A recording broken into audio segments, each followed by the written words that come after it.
Three men on a mountainside, buried deep in their sleeping bags, paralyzed with exhaustion and cold. This image epitomizes many accounts of alpine mountaineers, and in this way, Meru continues in the tradition of great tales told by expert climbers. Stories that shape how the act of summiting the world's highest and most dangerous peaks has been portrayed. Meru won the Audience Choice Award at Sundance in 2015, so clearly it was a narrative that spoke to a predominantly American crowd. This makes it a particularly compelling example of the ways that masculinity is linked to outdoor recreation in the United States. The journey of the three men throughout the movie provides a glimpse into this relationship and raises questions about how we can make new narratives about outdoor recreation that don't depend on tired and toxic gender roles.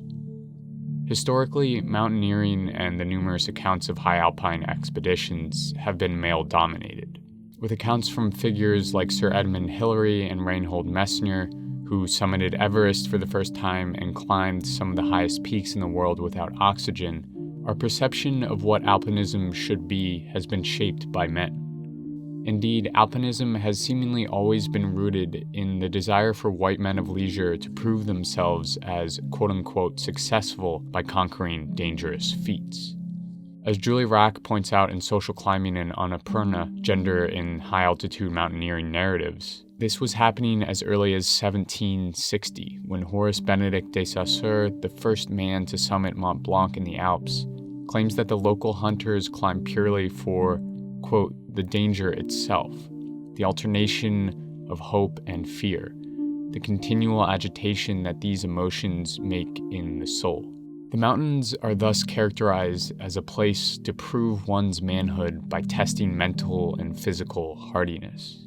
In the hypermasculine landscape of high-altitude mountaineering, Susan Frolick draws a clear line from masculinity to the world of alpinism with a quote from Reinhold Messner.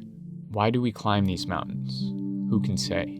Indeed, I don't think I would really want to know the reason, but I often indulge the theory that perhaps it has something to do, after all, with the fact that we men cannot bear children." Does Meru then continue this narrative of the mountains as a masculine proving ground? Yes and no. The movie seems to simultaneously work in both directions. If we circle back to the first shots of the movie, we can see the typical displays of male hardiness at play. Three men battling through the bitter cold, reminiscent of icicle-bearded alpinists at ease in the face of danger. Later, this supposed ease is amplified by the three men laughing in the face of their dwindling food supplies. For climbers over a stove on a half-empty jug of propane, there's nothing finer than roasting the rind. It becomes quite tasty. But throughout the movie, one of the most notable and interesting strands of the debilitating burden of fulfilling masculine stereotypes in the outdoors is Renan's constant struggle to prove himself to Conrad and Jimmy. Even before his near-death accident, Renan is painted as the weak link in the chain. I even said something when I got up there, like my feet aren't doing so well, and they didn't even acknowledge what I said. They were talking about spending the night there. As a result, he believes that he has to bite the bullet and toughen up, regardless of whether he wants to. But I definitely didn't want to be the guy that said, "Oh, I'm cold, I want to go down." But after Renan almost dies in a fatal ski accident, this desire to prove himself seems even greater. After only 5 months of recovery from fracturing his skull and multiple vertebrae, Renan throws himself against the dangers of Meru, forcing himself beyond what many of those around him were comfortable with. Renan actually decided to go to Meru and bought a plane ticket and didn't even tell me. It was kind of a slap in the face, but the bigger concern was his safety.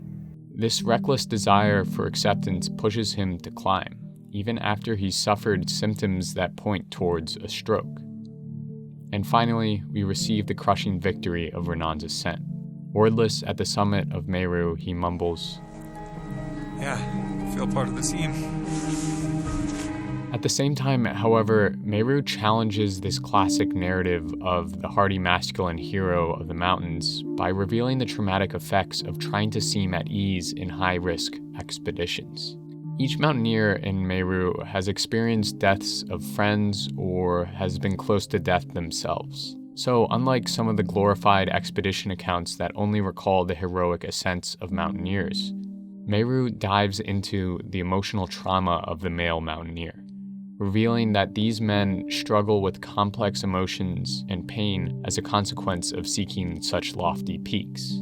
In essence, Meru shows that the stereotypical tough guy alpinist never existed. Instead, these are men who are scarred with complex emotions from their experiences reaching the summit. Ultimately, mountaineering has been steeped in male competitiveness. To quote-unquote conquer the outdoors is to show that you are better than any other that came before you. You've overcome, through mental and physical toughness, the worst that the natural world has to offer. But as we see in Meru, this search for hardness and toughness through the outdoors leads many on a path of mental trauma and pain. We see this in the consequences of Conrad's relentless desire to ascend Meru. I was possessed. I wasn't even down, and I was like, okay, do I come back in pre-monsoon, post-monsoon? When are we going to do it? And what do we got to do better this time? And in Renan's reckless need to prove he's tough enough to climb with Jimmy and Conrad. Mountaineering's relationship with masculinity has been a toxic one. So much so that the alpinists of the past and present are driven to the brink of death to assume the role of the male hero of the mountains, only to return traumatized by their ascent. There was just this finality of it.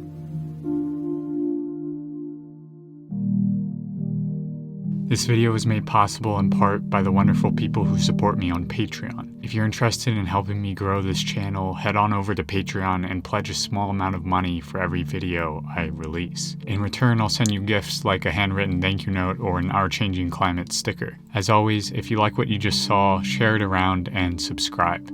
Thanks so much for watching, and I'll see you next Friday.